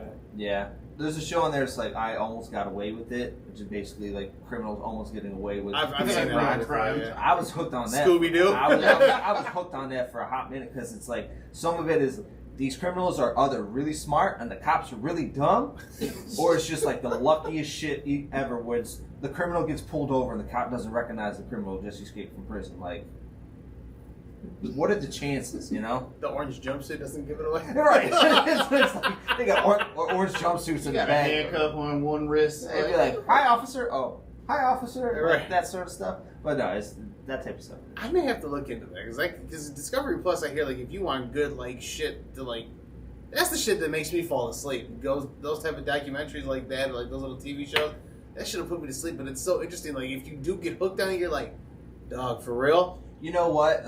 Dumbass got away with it. Right, exactly. I'm like, Ain't no fucking way. Like, I'm sitting there yelling at the TV like, ain't no fucking way. Fucking wife's looking at you. Who are you talking to now, honey? The TV again. Yeah, she doesn't really watch that show, but it's like we watch those types of TV shows together. So. See, this motherfucker got away with it. Right. If this dipshit can get away with it, I can too. Yeah, exactly. You're like, you know what? I'm smarter than that dude. Like, and that's the thing. Like, you know, like, hey, listen, I know how my brain is. I'm smarter than that motherfucker. You got my fingerprints on the phone? What the fuck? Jesus God. Should have shaved your head. Ain't no DNA anywhere. Jesus. Bald head. Right, exactly. All right, we got new music to get into, but before we get into new music, I'm going to do this very quickly. I am completely walking back my Drake take from last week. The album has grown on me. No. You still have it? Now. You see Beyonce drop like a house party. It's the same shit. Yeah. See, I grew up with that though. My dad being into the house and techno scene at that point in time. Right. So to me, I enjoy it because that's a sound I grew up with. So for me, like, why I will say again, we're going off of first reaction here, right? First reaction, the album had only been out, and again, that was my disclaimer last week. The album's only been out for about a fucking day at this point in time, so we really can't. We really have to go off of what we right exactly. When Drake says I'm dropping an album, you're expecting to hear hip hop, rap, R&B type of shit, right? So the fact that we got this very electronic sounding album completely threw the fuck out of people, right? This breakup note. This breakup note. But as the album has grown on and has gone on and you listen to it again and kind of just let it build, yeah, it's not bad. I like it. I didn't mind it at first, but like I said, I gave it a solid 1.5 listens. So it's like, it's not bad. I feel like there was a few. I think people were quick to hate, if I'm being completely Yes, honest. I think so too. So let's say, let me pull up the track list here. I got you. It's not like my top fucking thing on Spotify that I've been listening to. I think it was a Keeper. I like that one. Keeper's a good one. I like Keeper. And People then like Sticky. I'm like hit or miss. Like, I got to be in the vibe and be in the mood to listen to Sticky. I don't mind. Jimmy Cooks was pretty straight. That was the only real rap song on there. There was a few tracks on there that I didn't mind, but like I said, I need to give it a solid time frame where I just kind of sit down and just let it marinate. So going into new music that actually came out this week, Evan's boy crush finally dropped his album. Oh, see Breezy? Chris Brown dropped his album Breezy. Been playing that nonstop. And I've gotten through about half of it already. And I like it. I don't think it's bad. I think it's a nice little. You know what you're gonna get with Chris Brown is just baby making music. Yeah, I mean pretty much. Yeah. But dog, come on, he's got an album on here or a song on here called "Sex Memories" with LMA. That one, I like that one. That's telling you some shit right there. Yeah. I want to make sex memories with you. I don't give a fuck about nothing else, just the sex memories. This is like an exclusive R&B baby making album, pretty much. Big facts. It's got a little different stuff on here. So like the features on here include Lil Durk, Capella Gray, Fabio Foreign, Blue, Lil Wayne. By Blue, that's Young Blue. Yeah, he dropped the Young. He dropped the Young on it. Lil Baby, WizKid, Her, Bryson Tillett, LMA, ESTG, Jack Harlow's on it, Blast, Tory Lanez is on there as well too, and those are all the features at that point in time. So I mean, there's some good collaboration joints on here as well. Yeah. Also, the one with Tory Lanez wasn't that good. Like I didn't get that far. the one with Tory Lanez, like I got to the one Show It with Blast. That's okay. That actually, I made it farther than that. I made it through to Warm Embrace. But the last one that really stood out was the one that stood out to me was Psychic with Jack Harlow, the Show It with Blast, Sex Memories, of course, and then Need You Right Here, the one with Bryson Tiller. That one, those 3 or 4 thus far have been my standout tracks. I think I'm at the Closure one with Her. That's a good one too. Yeah, it could have been better. Yeah, because I've heard the collaborations in the past, like the Her and Chris Brown track come through. Yes. I was expecting something kind of like that. I was expecting, but then we got this one. It's like, it's not bad, but it's not what I wanted. Yeah. And then the Tory Lanez and Chris Brown, where it was the Feels. You said that one was kind of bad. The Feels collab was Tory Lanez with Chris Brown. Then this one is Chris Brown with Tory Lanez. That one is like Bodies a beach or something like that. I forget what it was called, but that one was eh. Yeah. Oh shit! Everyone there's a lot of albums that came out this week. Did anybody notice, like, within the first 5 tracks, it kind of sounded somewhat similar? Yeah, I Or noticed kinda that had the too. same kind of like. But a lot of guys are going with that though because they're trying to make it like a consensus sounding thing to kind of get you hooked. Mhm. Then it starts differentiating itself once you get to a certain point.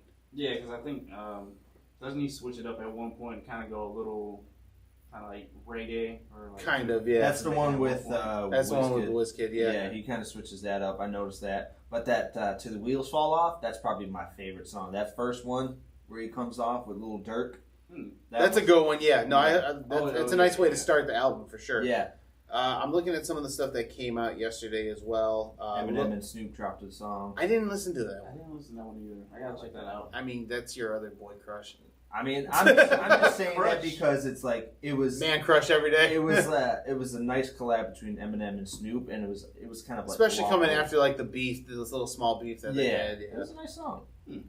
Your boy Lil Nas X dropped a song with young boy NBA. I gotta Really? listen. Yeah. I gotta listen to that one. Check that I out. like Lil Nas personally. I do. I'll pass. Let me see. Giveon dropped another album, give or take. I didn't see that until right now. I've seen it, but I didn't really have any. Giveon's voice gets to me, but that's the thing. Like that's really his voice. Like Yeah, I'm like, I thought it was a synthesizer thing, and then when he actually talked, like, oh, you really talk like that. Like this is you. Right. You all day, This bro. is you. can't do it. Evan, that was the other one too. French Montana dropped a collaboration album with Harry Fraud called Montega. I have yet to go through all I of can't that do one. French Montana. Harry Fraud. Harry Fraud's a hip hop producer. He usually does all like What has the. he done? He did one with Dave East, didn't he? Yeah, he does Yeah. stuff with Dave East. He does. Oh my god, I'd have to play you a song for you to kind of know. Yeah, Like, come on, Harry Fraud. I can't Where do is French he? Montana. Where has he been? Though? who? French Montana. He just dropped another album last year. Really? And it was I think it was horrible. ICU. I think it was called. I thought it wasn't terrible, but I mean it could have been His better. his career in ICU. Well, no, apparently he actually was in like an ICU Yeah. situation. Yeah, he had like a heart issue or something like that. I did not know that. Yeah. I had to take my mom to go see this Elvis the movie because my mom was a big ass. I Elvis heard fan. that movie is actually really good. Well, I mean, yeah, but My wife wants to go see it too. I'm curious about it too. I was never a big Elvis fan, but Yeah, I I'm just curious. want to see how they address the whole him stealing rock and roll thing. That's what I want to see. Yeah. It's Why do you look at me like that? You've The never guy heard that who- before? No. I've heard that before, but I'm just like, hey, I still want to see the movie regardless. I don't the care. guy if who it's still plays rock and roll. Elvis is the guy who was on Zoe 101. I've Oh, never seen is- that show. what?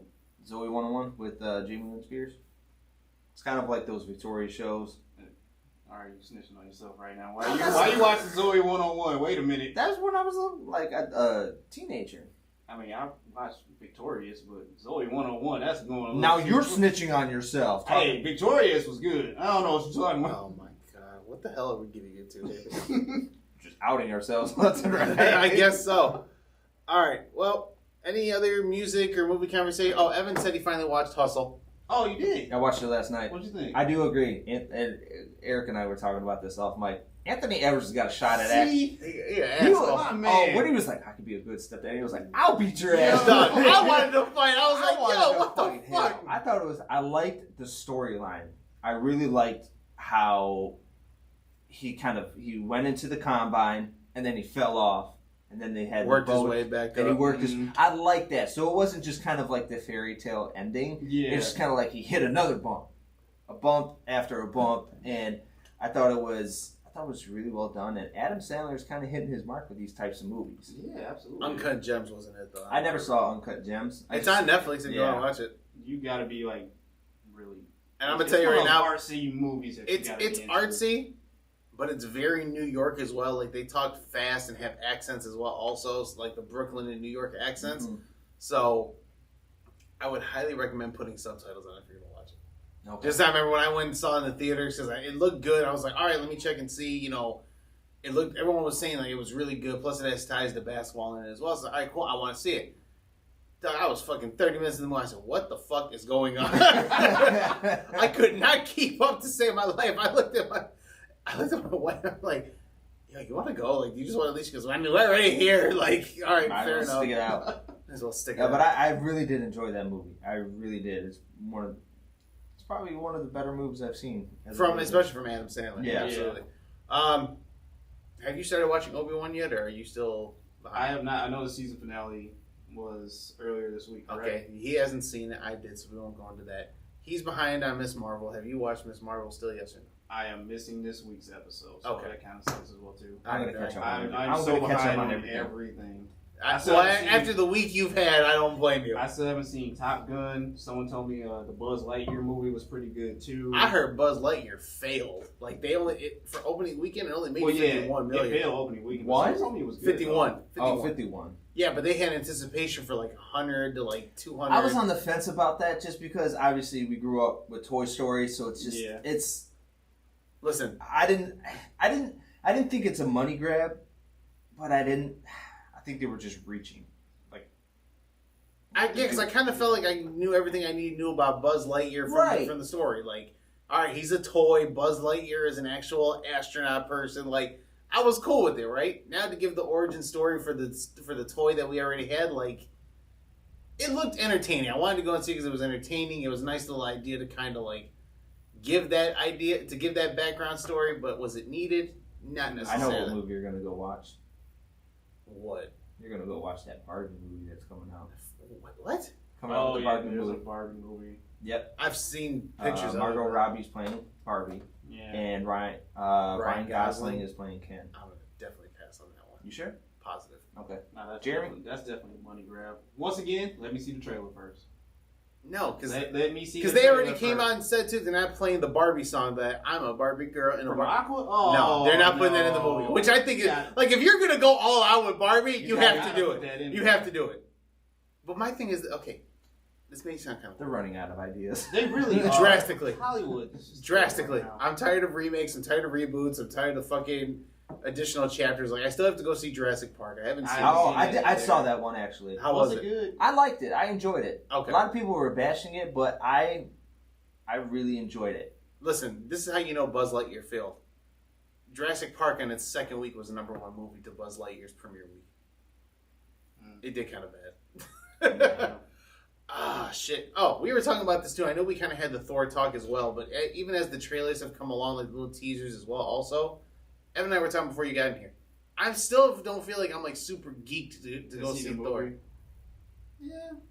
I want to see guess. Christian Bale as Gore. That's the only thing I really care about at this point in time. But it's like Thor Ragnarok had really great success because of the comic relief that it did. Like they did the first two real action-y type movies. Then the director T.T. I don't want to mispronounce his last name. Wakati, I believe his last name is something along those lines. Yeah, I forgot. He did a really good job making it like comedy and action at the same point in time. So it was a different take. Now I feel like when I look at Thor, I'm gonna get like More comedy. more slapstick or like more like dry comedy than action. Yeah. So I'm interested to see if that's the route they're gonna start taking with the Thor storyline. How does that fit in with everything else? Yeah. So give me a final trailer. To like it's out really, already. I think they did a final. Yeah, it's I'm only tired like a of all minute. those trailers, man. I feel like too many trailers. Too many. Well, that's how trailers. Marvel gets you. It's Yeah. like Yeah. the more trailers they put out, the more things you'll see. Like, there's a couple little Easter eggs in the trailer I picked up on. So, as you for me, I'm like, give me just the little teaser in the beginning that tells me this movie's coming. Give me the theatrical trailer, and that's all I need. Yeah. Stop giving me trailer on top of trailer on top of trailer. Yeah. Isn't Doctor Strange Multiverse vs. Madness on Disney Plus right now? Yes, too? I started watching it last night. I had like 11:30, knowing I had to be up super early today. I was like, I'm gonna try what. I was out. That's a horrible. 2 hour movie, man. Listen, at 11:30, I wasn't ready to go to sleep. All of a sudden, I put it on. 20 minutes in the movie, done. All right, gentlemen. I think it's that time I have to share the news here. So, it's very hard to say this. It's very hard to bring this up right now. But this episode, this is what, episode 130 we're doing right now? Is it 1:30? 130. Episode 130. This will be my final episode for the foreseeable future. No, I'm not leaving. We're not doing this on bad terms or anything.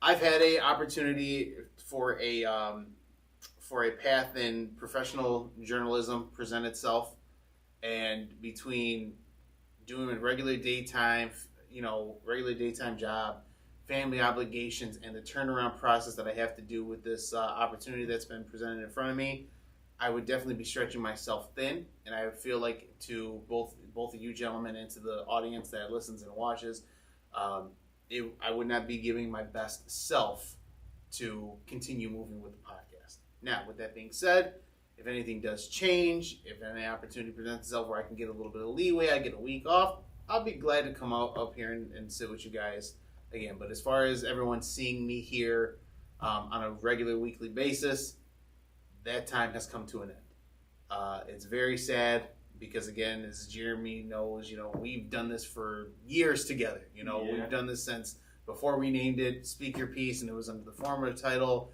We've done our internship through the SRD program here, so this is a good 4-year run we've had with this thing here. Being in this build, especially with me and Jeremy being in this building as well. Evan, I know I brought you along also, and you've been a great fit to the show here. So this is not goodbye. This is not a permanent goodbye. This is more like I'll see you guys later. And again, I will definitely miss the shit out of you guys on a weekly basis here. So I leave the podcast with you guys in good hands. I trust you guys. And again, I know with, our social media presence and everything, I know I haven't been able to do things so well. Jeremy's done a great job. Evan, you have a strong social media presence, so maybe you'll be able to help out Jeremy move things along as well. So when he gets enough sleep. Sleep. So I'm excited for what the future holds with this podcast as a whole.